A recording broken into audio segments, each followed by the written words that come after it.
Robin Hood was famous for taking from the rich and giving to the poor. Are we really about to enter a new workers' revolt in 2022? BT have just voted to strike for the first time in 35 years. National Rail are striking for multiple days across multiple weeks, and tube drivers, well, they're always on strike, aren't they? Even the barristers in funny wigs are starting to strike because it's not uncommon for a new barrister to work over 70 hours a week for around £20,000. And let's not talk about the airport. When BA's systems aren't crashing, instead their workers are striking, and we are in for a long summer of disruption. More strikes over the next few months, with more than 115,000 Royal Mail workers voting today on whether to walk out over pay. We've got people who are doing full-time jobs who are having to take state benefits and use food banks. That is a national disgrace. I think there's something very deeper going on, where I genuinely believe that people across the UK are saying enough's enough. What will they do if agency workers try to cross those picket lines? Well, we will picket them. What do you think we'll do? We'll run a picket line and we'll ask them not to go to work. He should be apologising. The doctors and nurses who can't get to hospital, the patients who can't get to operation, the kids who miss out on their education today, but also those armed forces veterans who risk their lives for our freedoms, who won't be able to celebrate Armed Forces Day on Saturday. Do you want to apologise for all that, Nick? Well, I think Jonathan should apologise for talking nonsense. None of that is true. Just one of several industries facing disruption.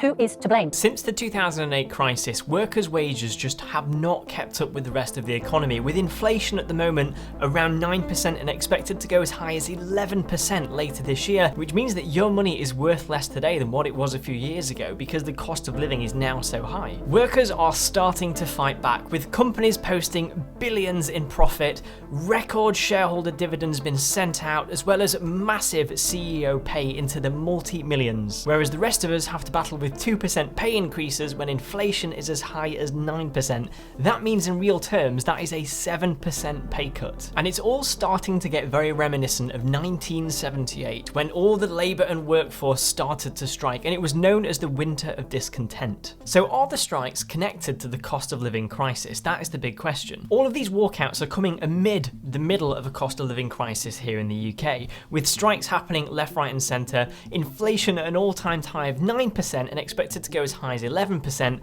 Recently, the Bank of England have upped their interest rates all the way from 0.1% up to an eye-watering 1.25%, an increase at a speed that we haven't seen in recent history. With everything from groceries to bills to fuel really starting to surge in price, families and people in the UK need the extra financial help, and unions are starting to lean on the companies to start finally giving workers above inflation pay rises. But when companies refuse to do that, and they're still posting record profits into the billions, as well as hundreds of millions of pounds paid out to shareholders, it's not a surprise that workers are very unhappy. And then you put the cherry on top, which is when you see the CEOs of some of the UK's biggest companies taking home millions of pounds, as well as massive bonuses, completely disproportionately compared to the percentage that their workers are getting. A new report by the Institute of the Public Policy Research has shown that corporate company profits are surging faster and higher than inflation, with those having increased over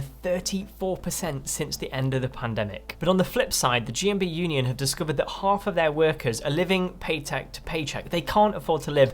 They're needing to go to food banks just to get food on the table every single month. And if they're not doing that, they're borrowing money from payday lenders, from friends, from family, just to put the essentials on the table. The bulk of the rise of these profits are down to a really small subsection in the economy. Just 25 companies equated to more than 90% of the profit rises seen recently. And this is all in basic materials, from clothing to food to fuel, gas and oil. All of those industries are contributing to this massively. So here's the three main reasons why workers are fighting back and they've finally had enough. Firstly is that pay is going down, inflation is going up. Quite frankly, workers are just getting annoyed. CEO bonuses and pay is into the multi-millions of pounds, where they are getting really mediocre money where they can barely afford to put food on the table. CEO salaries and bonuses are absolutely fine. I think they deserve it. It's a very hard job. But when you put that in perspective of companies who are posting billions of pounds of profit, paying out hundreds of millions to shareholders, you have to ask the question why they're doing that compared to spending some of that money, even just a small bit of it, on their workers' wages, because otherwise workers get offered below inflation pay rises as a result. At BT, for example, they posted a profit of over £1.3 billion over the past year, and they paid out over £700 million to its shareholders. Now, I'm not a CEO and don't know the economics of BT, but I'm sure they could have used a little bit of that money to at least increase some of their workers' wages. But instead, it's trying to bolster their stock market price and go back to all of the investors. Now, if you watch this channel, you'll know that I'm a huge fan of investing into assets like property and in the stock market because you get to benefit from some of these results. But then on the flip side, there is a reality to the way these companies are treating the people who are helping them generate these profits in the first place. And that's why we're seeing for the first time in over 35 years, unions in companies like BT are finally starting to vote to strike. Overwhelmingly, over 94% of union members at BT want to strike now. Secondly is finding a new normal. We all have to accept that things are changing, inflation is here to stay, and the price is going to keep going up. Some of the food prices and hopefully the fuel prices and food will start to go down a little bit, but I doubt they're ever going to get to the levels that we've seen them previously. So this really is finding a new normal as quickly as possible. The workers want one thing over here, and the big companies want their solution over here, and it's all about meeting in the middle, and that's what striking really starts to create within companies, is that discussion to meet somewhere in the middle and find a new normal where everyone can agree and move on together. And thirdly is a quick resolution. Everyone wants an immediate answer. There's a lot of uncertainty in the economy at the moment with people's jobs, and striking brings a resolution a lot quicker. When unions have these discussions with companies, they can go on for weeks, if not months, of discussions back and forth, not really agreeing. And if it is not worth discussing in the first place due to a really small pay rise versus inflation that we're seeing now, that's why the strike is happening, to bring to the attention of the company that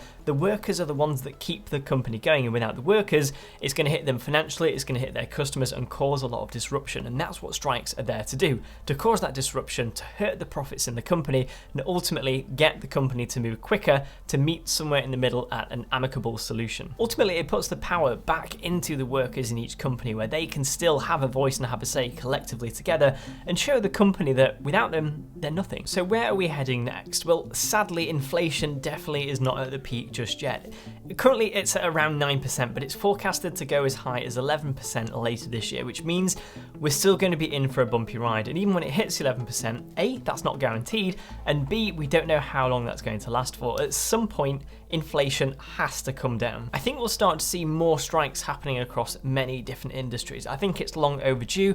It's been a very long time of below inflation pay rises. People are really starting to struggle, and even now the average UK salary that's around £30,000 to £32,000 simply is not enough to live on compared to the general cost of living. But as I'm a huge fan of investing money on this channel, right now a lot of the stock markets are down, and I think they're going to go a little bit further before they hit the true bottom.